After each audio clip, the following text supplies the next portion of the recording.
Good afternoon, everybody. Today we're going to be talking about refugees, asylum seekers, and migrants. We're asking ourselves who belongs and who does not belong. First, let's review. Nations are large groups of people with strong bonds of shared identity. States are political entities with sovereignty. Some nations have their own states, like Japan, Korea, or Bangladesh, but states are political entities, and many states, like India or the United States or Canada, have multiple nations within their borders. Today we're talking about refugees, asylum seekers, and migrants. A refugee is a legal status. Refugees have rights under international law.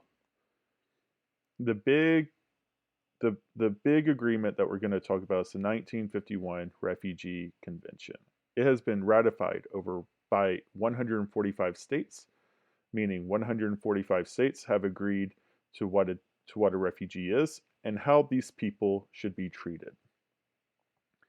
The 1951 Refugee Convention defines who is a refugee.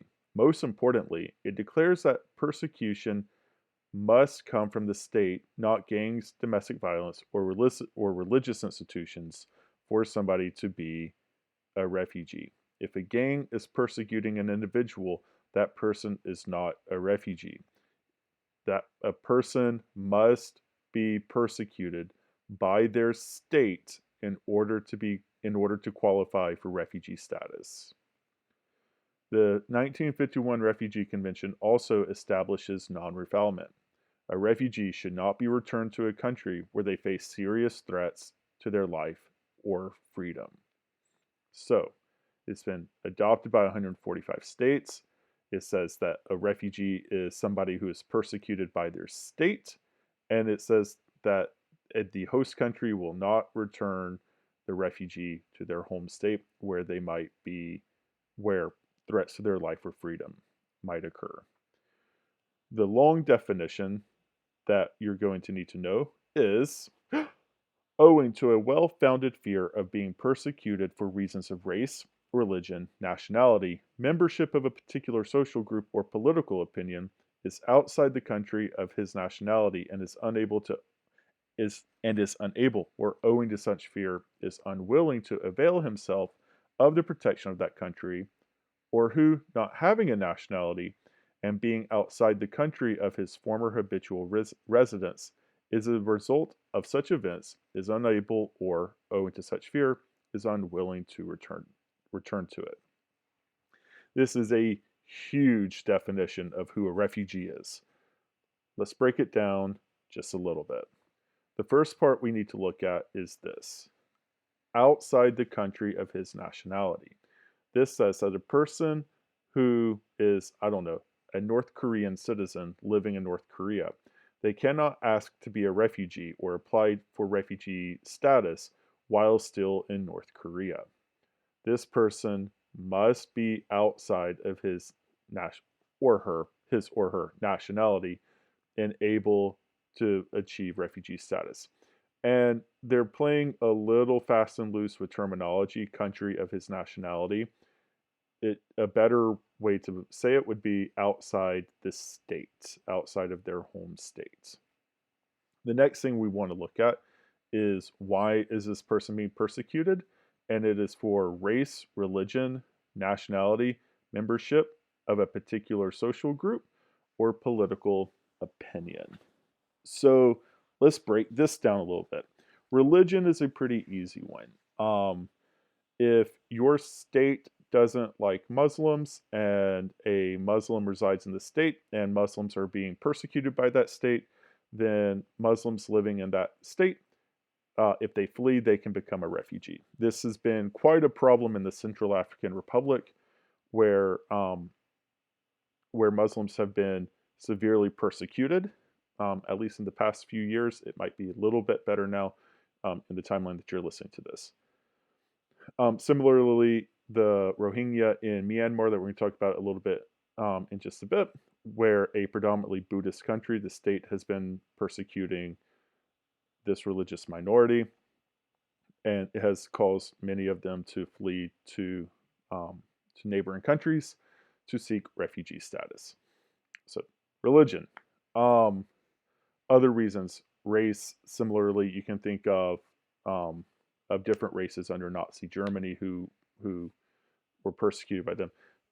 Nationality. We've already talked about what nations are. Membership of a particular social group. You can think of maybe the LGBT community with that. Political opinion. Um, and remember that it isn't that the state must be persecuting you for these things. You can't have a political opinion that says I hate dogs, and now you're afraid that cat or that the dog people are going to come and attack you. It must be the state persecuting you. Um, and let's look at this little loophole. Well-founded fear. Some states will say, okay, well, how well-founded is this fear really? Is kind of a way for host states to wash their hands of responsibility, um, and it isn't. I think it might possibly be purposely vague as a way for us to not help out the most vulnerable people in our society. So that's the first half of the definition. Let's look at the second half. Um, who, not having a nationality and being outside the country of his former habitual residence as a result of such events, is unable or, owing to such fear, is unwilling to return to it. If you remember from our um, what is a state, you remember nations and states, and some nations want states but don't have them. And so, if you remember this map from last time, the Kurdish inhabited areas, the Kurds want a state, but they don't have it. So they live in Turkey and Syria, Iraq, and Iran. And you might think that they're stateless people, but stop thinking that, because they are not a stateless people. Kurdish people are citizens of Turkey, and they're citizens of Syria, and they're citizens of Iraq and Iran. And the only way to become stateless is if one state strips you of your citizenship and say you are no longer a citizen of Turkey in the Kurds situation. And then Iran also says, well, don't come here. You're not Iranian. Go away. That's the only way to really become stateless. A much better example of stateless people are the Rohingya in Myanmar. And they largely live in this orange section of the map. Um, the Rohingya people have been stripped of their citizenship by Myanmar, and they are being persecuted by Myanmar. And so many Rohingya have fled and now live as refugees in Bangladesh, as they fit textbook definition of what a refugee is as established by the 1951 convention. Um, so where do most refugees come from? Over 57% of refugees come from Syria, Afghanistan, and South Sudan. Syria has been in a civil war for the past few years. Afghanistan has known nothing but war since the Soviet Union, in the United States, uh, and Al Qaeda and the Taliban, and like Afghanistan has had just a terrible several decades. And South Sudan um, had genocide happen with them in the 90s. So 90s 2000s, in the early part of the 21st century. Sorry. And so many people have fled these three states and in search of refugees, in search of refugee status. And where do they go? Well, the top 10 countries that they go to are highlighted here. This is problematic. As you can see, there's only one rich country on this map in the top 10. The United States certainly is not one. Germany is the only rich country on this map.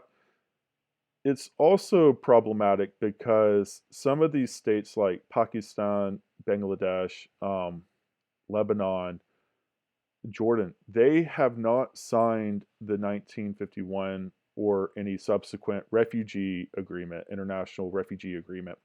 So refugees who come to their borders, they're not actually under international obligation to support the refugees. Um, so so Turkey has a lot, Iran has a lot, Pakistan has a lot. Um, Iran has a lot of refugees, mostly from the war in Iraq and the war in Afghanistan, Syria. Same war in Iraq, same in Syria. Um, Lebanon, a lot from Syria and Iraq also. But what's really troubling is who hosts the most refugees per 1,000 inhabitants. And you can see, like, this is Lebanon by a mile. Jordan is a distant second, and Turkey is a little bit behind Jordan. The problem with this is when you have 156 refugees per 1,000 inhabitants, is it puts a lot of pressure on internal institutions and how these states run their state, right? And when there's a lot of external pressure, I guess maybe internal pressure at this point, when refugees are in your country, and you have trouble providing services to your own people, then your state is at risk of becoming a failed state, which would then also lead to more refugees in the world. Um, and again, if you see most number of refugees per 1,000 inhabitants, there's only one rich country on this map, and it's Sweden. Again, so there's a lot of refugees in the world, and there's not a lot of rich countries support the way that there really needs to be. So that is refugee. So who is an asylum seeker? An asylum seeker is a person who leaves their country of origin and asks for asylum in another country. These people claim to be refugees, and their application is being processed. I know this is quite similar to refugee, so let's make it clear. So first, people leave their home country because of fear and insecurity, and they reach the host country and ask for protection. These people might be running from any type of violence, state persecution, general violence, domestic violence, civil war, etc. They apply for refugee status in the host country, claiming they have a well-founded fear of persecution for reasons of race, religion, ethnicity, political opinion, and need protection. The host country government and courts process their application. During the processing of the application, non-refoulement applies to the asylum seeker. So, they stay in the host country until there is a decision on their application. The host country decides to grant refugee status, in which case these people are now refugees, or the host country denies the application and the people are sent home. Some host countries may interpret the 1951 Convention broadly and grant refugee status to people who are fleeing any type of violence. Other host countries may interpret the Refugee Convention very strictly and only grant refugee status if the individual is escaping state persecution. And once again, also remember that refugee status also has non-refoulement. Non-refoulement applies to refugees. Understand that asylum seekers are people whose refugee application is being processed. They might be granted refugee status, or they might be denied and sent back to their home country. So that's refugee and asylum seeker. So who's a migrant? A migrant is someone who changes his or her country of usual residence, especially in order to find work or better quality of life. Frequently, migrants will work in their new country to support their family in their home country. This money can be sent home and is vital to the families, especially in developing countries. It is important to remember about migrants that migrant is not a legal status. Unlike refugees and asylum seekers, migrants do not have non-refoulement, and migrants can be sent back to their home country. There were 272 international migrants in the world in 2019. That's 3.4. That's a mistake on your slide. I'm sorry. It's 3.5% of the global population. According to the World Economic Forum, in 2015, the United States hosts the most number of migrants with 48 million. Russia was second with 11.6 million. In 2019, India had the most number of migrants abroad with over 15 million. Mexico and China both had over 10 million migrants abroad.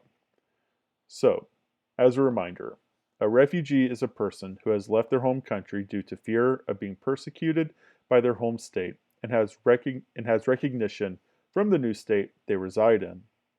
An asylum seeker is a person who has left their home country due to persecution either by their home state or another actor and has a refugee status application under processing. A migrant is a person who has left their home country in search of a better life for work opportunities. Thank you so much for listening.